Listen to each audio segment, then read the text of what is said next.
Hey guys, what is up? Mike here at Laker Talk. So not too much going on in the news in Lakerland, but I want to talk about next year's projections in my opinion. I was tweeting back and forth with some folks yesterday and we were talking about the realistic expectations of what Laker fans think about the Lakers. You know, a lot of us want to get back to playoff basketball right away. You know the old saying, we're the Lakers and we don't wait around, we do things big right now.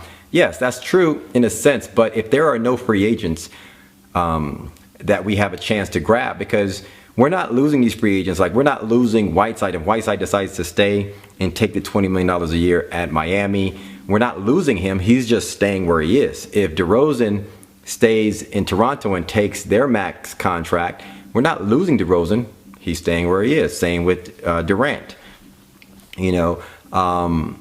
So there'll be slim pickings in terms of superstars that are out there in the free agent land. And I'm totally fine with staying pat. And then signing some short-term contracts, really legit, above average players, and the Lakers will be good. And then once we get to a position where we'll be a better team next year, and once we get to a position where there is a big-time free agent that's available to us, and then we'll land that person and we'll go after that person. But definitely we're going to go after some big time free agents. We're going to offer, Hassan Whiteside probably something. Obviously, they're going to go after Kevin Durant and whatnot. But realistically, we may not get any of those players. We got D'Angelo Russell, Jordan Clarkson. Report came out today on PhillyMag.com that Philly is definitely leaning towards Ben Simmons. So most likely we're going to get Brandon Ingram. We're going to have Julius Randle. No center. We got Lou Williams off the bench. We got Larry Nance Jr. off the bench. Okay, that's like what, 6 players. We're gonna have to, have about 15 guys on the roster. We're definitely going to go after guys like Matt Barnes. We're gonna go after guys probably like Kent Bazemore, or I'm just throwing names out there, like decent, above average players. All right, role players that could come in and step up and help us out and make us a competitive team. That's if we don't go after these big time free agents and we don't land any big time free agents. We're going to go after the Harkless dude from Portland, those type of players, right? We obviously might go after a Zealy or somebody like that, or Mozgov, whoever, for center. Point here, we won 17 games last year. I would be happy, and it would be reasonable to think that we should look at about winning 30 to 35 games. Okay, 30 to 35 games is my projection, and that's not playoff basketball. Okay, for the West, you have to win at least 45 games to be in that 8th spot. Okay, I think Portland won 44 games and they got that 8th spot.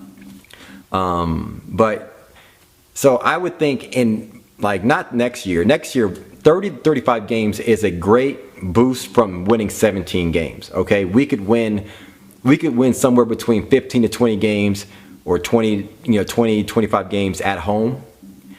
We played 41 games at home in the season, and we can win half of those, I'm thinking. And so that gives us 20 wins, and 30 plus wins, 35 wins would be great. A great boost at where we are with these young guys.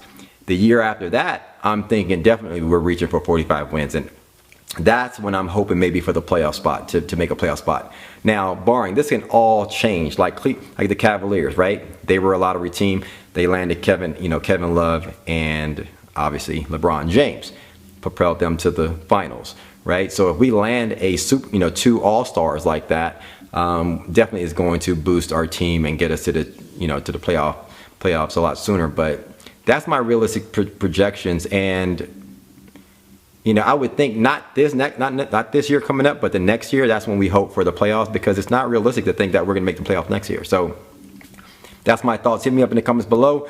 Let me know your thoughts. Looking forward to Summer League, and it's going to be nice. And obviously, once free agency starts rolling around, we'll really get an idea on who we're going to land, and all the different average players that Mitch Kupchak is going to go after, and obviously it's going to be short-term contracts. So hit me up in the comments below. Let me know your thoughts. Thanks for commenting, liking, subscribing. Follow me on Twitter at Mike Sports LA. We'll talk soon. Peace.